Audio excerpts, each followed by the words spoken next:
hello, hello, hello. Hi, how are you? Welcome to Tea Time with Amara. I'm happy I'm here.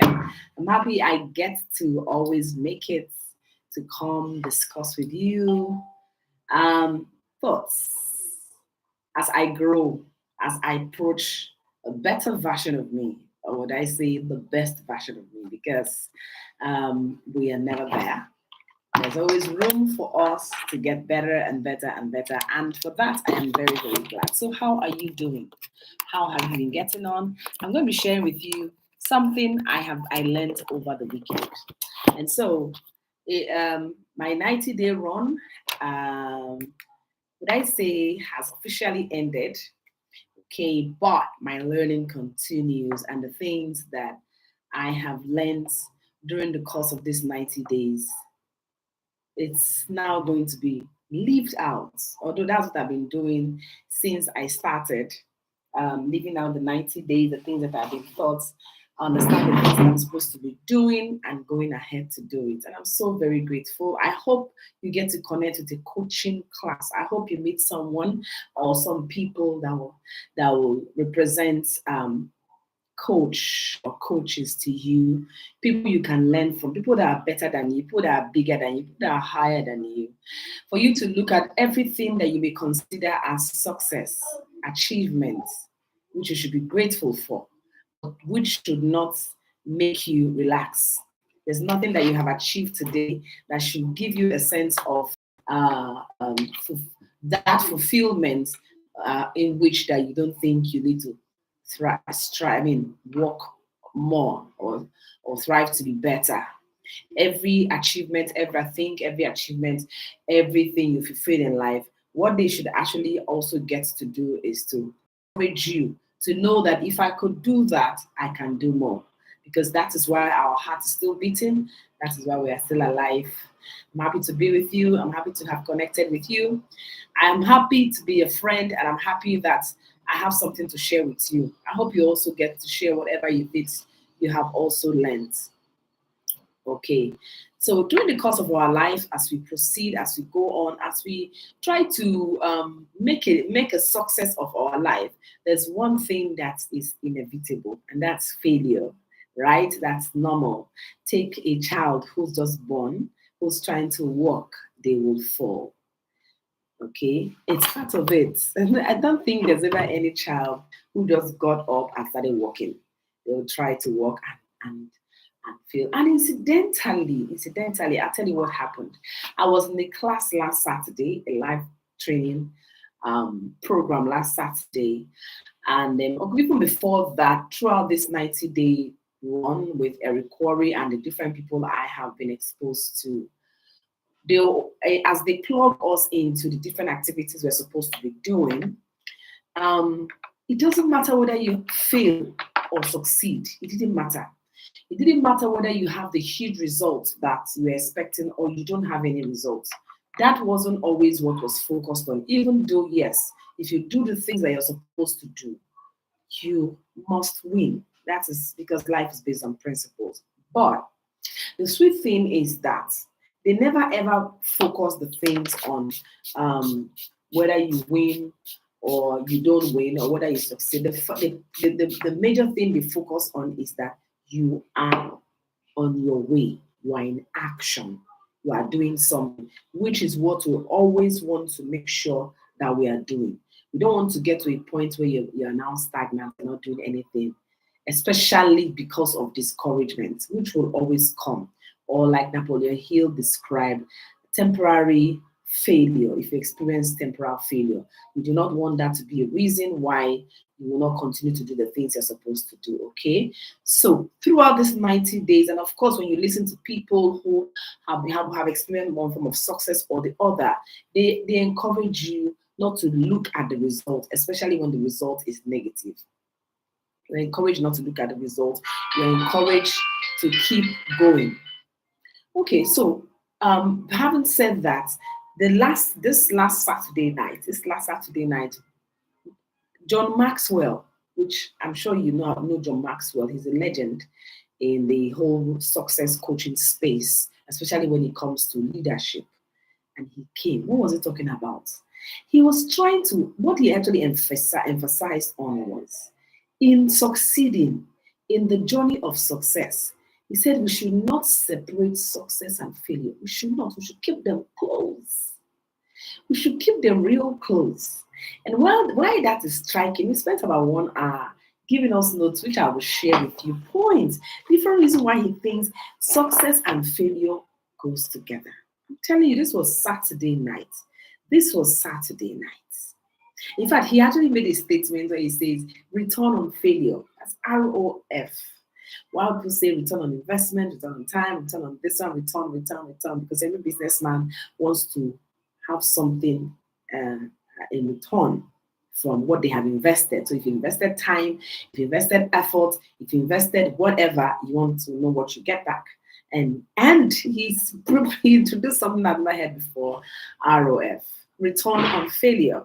Return on failure. That means that every single experience you've had in life that represents failure was an investment. So you want to assess those failure and see what's the ROF on that experience. Isn't that interesting? And that actually lets me know that life is all about how you see it or you make of it. But do you know what is very striking? I go to church on Sunday, or I went to church on Sunday, or I was in church on Sunday. And that was what my pastor talked about. Or what was his title? He says, is the success of failure.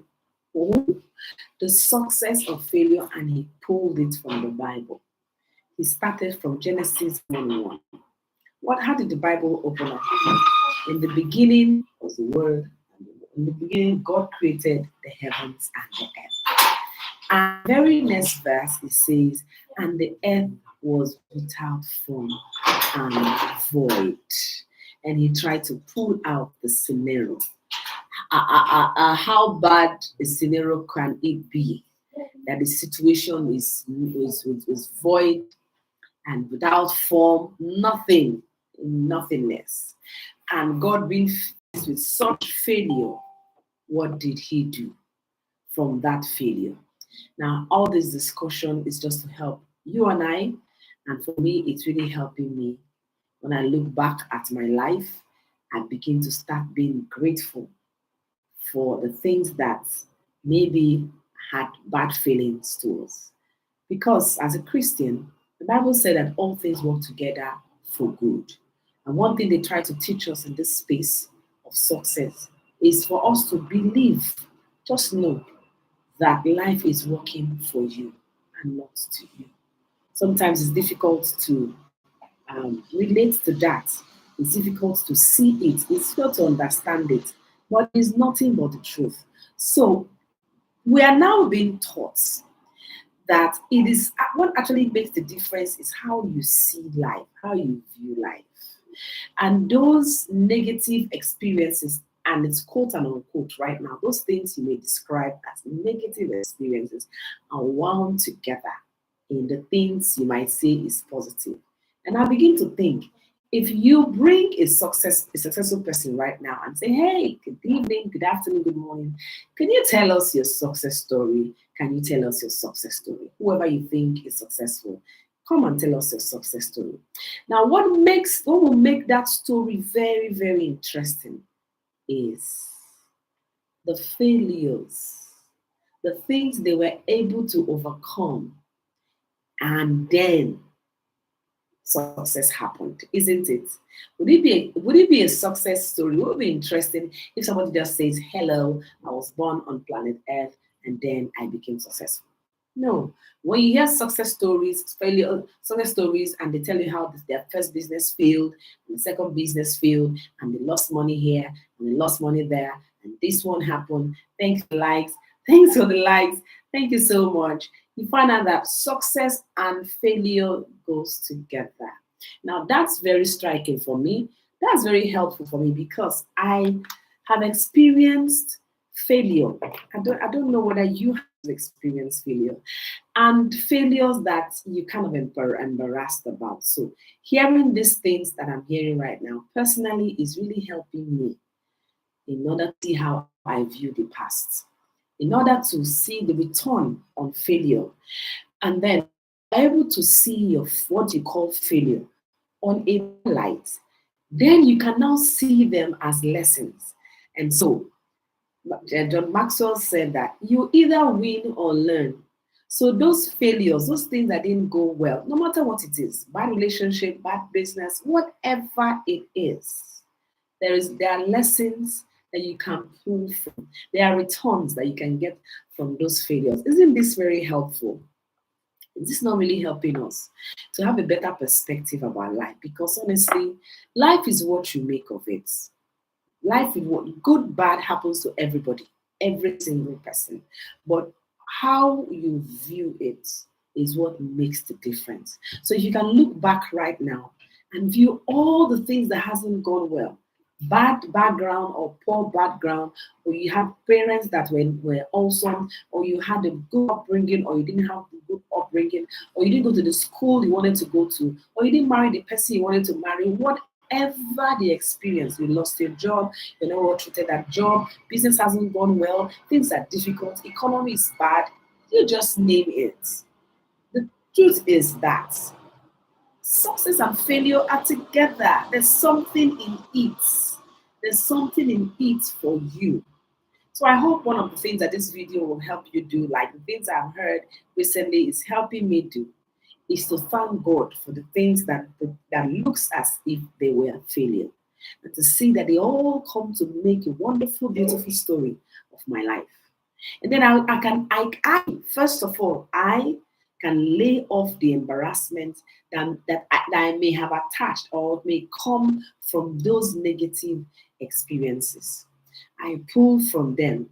I get a return on the failure, the benefits from the failure, and use it to enrich my life. In fact, I was somewhere on Saturday, which maybe is one day I will tell you the story. I was somewhere on on Saturday that represented negativity in my life. Perhaps if I would count the negative things or the failures or the things that if I had to go back in time to change, maybe I would change having been there. But you see, it's interesting. Being alive is actually a major gift because now I'm like, God, I thank you that I am still alive to see the other side of this same thing I thought was bad experience, to see the other side of it. So you're alive, your heart is beating, okay, and you're still healthy. Just be patient. Some of those things that may have happened to you in life that you think they are bad experiences, can you just be patient? Maybe someday you will look back and say, thank God that bad experience happened. Because of that bad experience, I'm able to make a better decision today. You may have some people around you who are just going like that, going a certain direction, maybe because you have gone that direction in the past and it didn't go well. You are not carried away by peer pressure. You're not carried away by anything. You just maintain your ground. No, that's not a good way to go because I know what I experienced. Now that is a gift, a great gift that life and experience has given you. So you're not perturbed, you're not moved. Everybody's going that way. It matters nothing to you. You have made up your mind. And one other thing that failure does for you is confidence, self-confidence. Very, very important. No, yeah, hi. Yes, God will help us, which is very, very important as we move on in life. And so, if you can see the failures, if you can see the things that didn't happen, the person you would have married that you didn't marry, or the relationship that has gone bad, whatever it is, bad business failure, you lost money, different things, if we can turn it around and begin to, draw the benefits and see the return on failure, return on investment, return on failure and those experiences. So I'm going to be coming and sharing with you, especially the things that John Maxwell shared with us, and also my pastor shared on Sunday. But my pastor's title was the success of failure, and John Maxwell was talking about return on failure. Then we can actually become very happy people. There's sometimes actually if you don't have a good perspective or good view of how life has been, You might be in the midst of your happiness and you remember something that represents negativity and it drowns your happiness. But I believe that with a better you can have your joy can be full and you look at everything and know that, oh, life has been happening for me. All things have been working together for good for me. So I have to go now. But if you don't mind, you can be my guest on my Zoom call that's just coming up right now in the next, let's see, in the next 7 minutes. So I already have to go. I hold Zoom meetings 12 noon and 7 p.m. Nigerian time. And we share what we found. Something that's also helping us to see that life can be awesome. One of the things I was told yesterday is that it's not your president's economy, all right? Your president or the country you live in, it doesn't determine your economy. You determine your economy. And so you have the power, especially if you can change how you look at things. So I want to invite you to my Zoom meeting. If you click the link on my bio, you will see Zoom meeting there. It happens 12 noon and 7 p.m. every day. You can be my guest. You can look at life on a better perspective and know that we can have the joy that we deserve. We deserve to be happy. Despite, it doesn't matter what has happened, it doesn't matter what's happening right now. You deserve to be happy, especially if you can give yourself the permission to look at things as it ought to be. Have a wonderful evening. I have to go. My Zoom meeting is just starting. I want to thank you for being on my live. Thank you for listening. Thank you for being my guests. God bless you. Have a wonderful time, and I wish you